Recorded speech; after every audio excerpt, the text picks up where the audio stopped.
Olá, bom dia! Bem-vindas a mais um cafezinho espiritual e eu espero que você esteja bem aí do outro lado da telinha. Pegue o seu cafezinho, o meu tá aqui. Vamos para nossa meditação. E hoje nós vamos falar de uma das histórias mais bonitas da Bíblia, na minha opinião, que é uma promessa de Deus para Abraão, que através dele viria uma grande nação e que através da linhagem dele viria o Salvador, né, dessa grande nação. E no meio dessa história toda,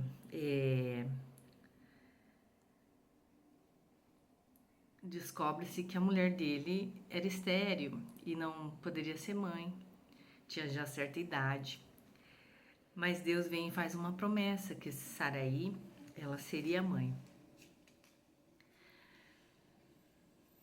E aí, né, houve até risos, né? Se você não conhece essa história, deveria, uma história muito bonita.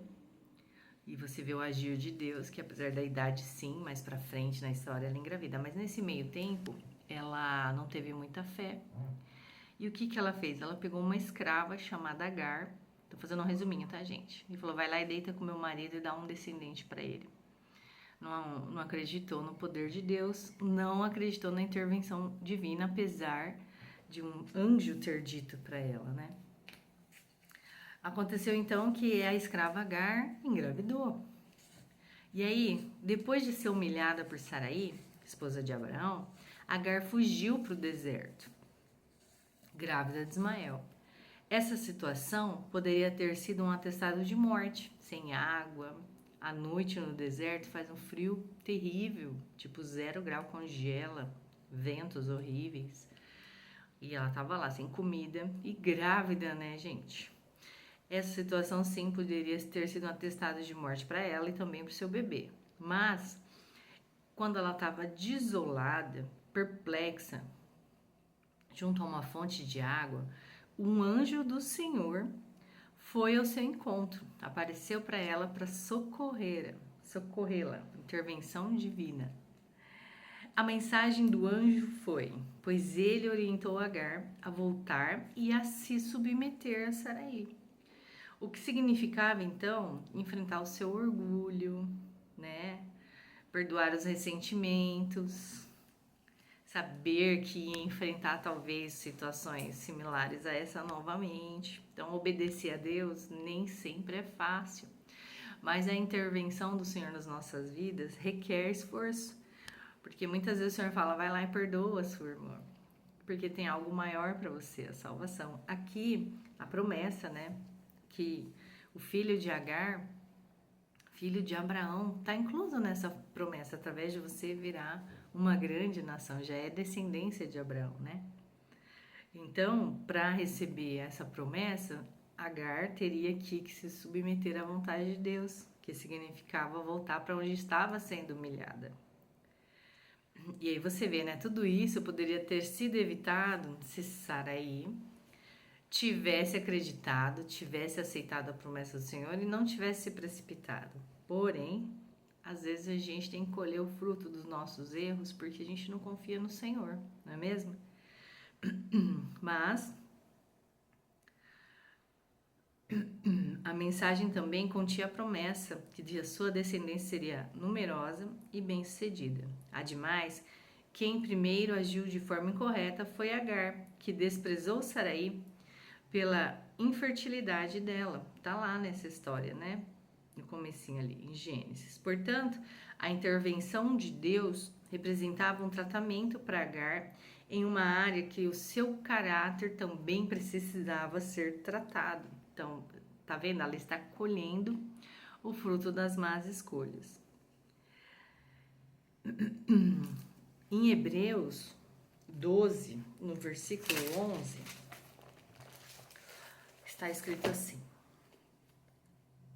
12, 11. Na verdade,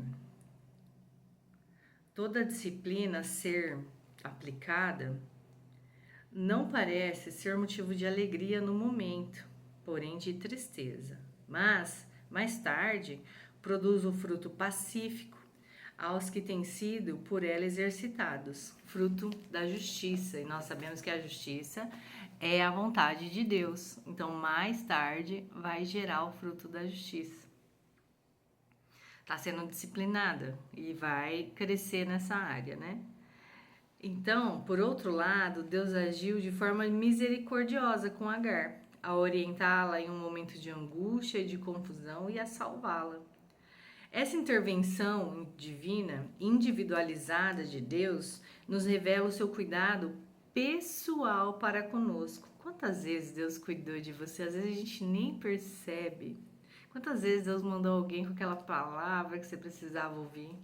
Quantas vezes Deus mandou uma irmã amorosa dar aquele abraço de quebrar sua costela e era tudo que você precisava naquele dia, né?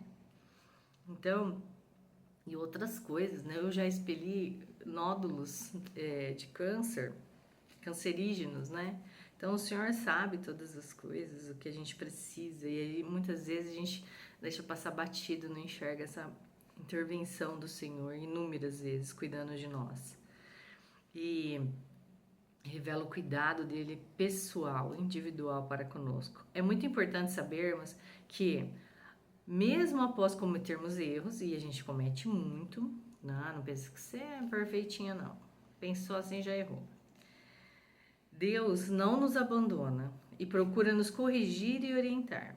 Também é maravilhoso saber que Ele sempre se compadecerá da nossa situação, principalmente quando passarmos por angústias, fracassos, perdas, e que não conseguirmos sequer compreender o que está acontecendo. Deus está ali. Mas, nesses momentos, a misericórdia de Deus sempre agirá para nos ajudar a lidar com tais situações, de modo que possamos nos levantar e prosseguir, sendo treinados por Deus para nos tornar mais fortes e competentes. E aí você fala, mas Deus sempre vai se compadecer? Esse Deus sempre, sempre, sempre vai estar ali para nos ajudar? Pensa comigo, gente. Para os pais aí, né? Seu filho foi, enfiou o dedo na tomada e tomou um choque, apesar de você falar inúmeras vezes para ele não pôr o dedo na tomada. Mas ele foi. Aí você deu aquela bronca, mostrou, pôs uma tampinha para proteger. Passou um tempinho, ele foi e de novo pôs o dedo na tomada e tomou um choque. Tirou a tampinha e foi. Você vai desistir do seu filho? Deus é assim, né? A gente erra, e Ele com amor ensina e fala, não passa, não passa. Olha a consequência, tomou um chocão. Olha a consequência do pecado. Olha isso, você também foi mal, não obedeceu, por isso você tomou um choque. Então, assim, se a gente tem esses cuidados para os nossos filhos, sei lá, um sobrinho que você gosta muito, se você não é mãe, netinha, se os seus filhos já cresceram, mas tudo, né? A gente tem cuidado assim com a criança. Deus é assim com a gente. Ele é maravilhoso, é sim misericordioso, é perdoador. E 70 vezes 7 pra gente, pra imitar Deus que nos perdoa tanto, né? Então, a gente não pode esquecer que Deus está cuidando de nós o tempo todo. E sim que a gente pode e deve recorrer a Ele quando a gente erra, né? Davi também errou, né? A gente está vendo isso na EBD com o nosso professor Robert. E quando ele se apaixonou por Batseba e mandou matar o marido dela para encobrir que ele tinha engravidado ela, e olha que Davi é um homem segundo o coração de Deus, mas Davi errou. O que ele fez segundo o coração de Deus? Se arrependeu rapidinho e voltou para Deus. Deus me perdoa, Deus vai me punir, eu aceito, eu mereço, o Senhor é perfeito, eu não. Então, quando a gente erra, a gente deve reconhecer que erramos e voltar correndo para os braços do Pai, nos arrependermos. Claro que vai ter a lei da colheita, né? Se você matar alguém, você vai ser preso. Mas você vai ser perdoado se você se arrepender. Porém, você vai pagar a sua pena, né? Talvez Deus, na sua infinita misericórdia, até use isso de forma de testemunho para outras pessoas. Talvez Ele até ajude numa diminuição de pena, alguma coisa assim, né? Mas Deus não tem obrigação, mas Ele pode, sim, intervir se Ele quiser. Mas vai ter a lei da sua colheita. Não tem jeito, não tem para onde correr. Ora comigo.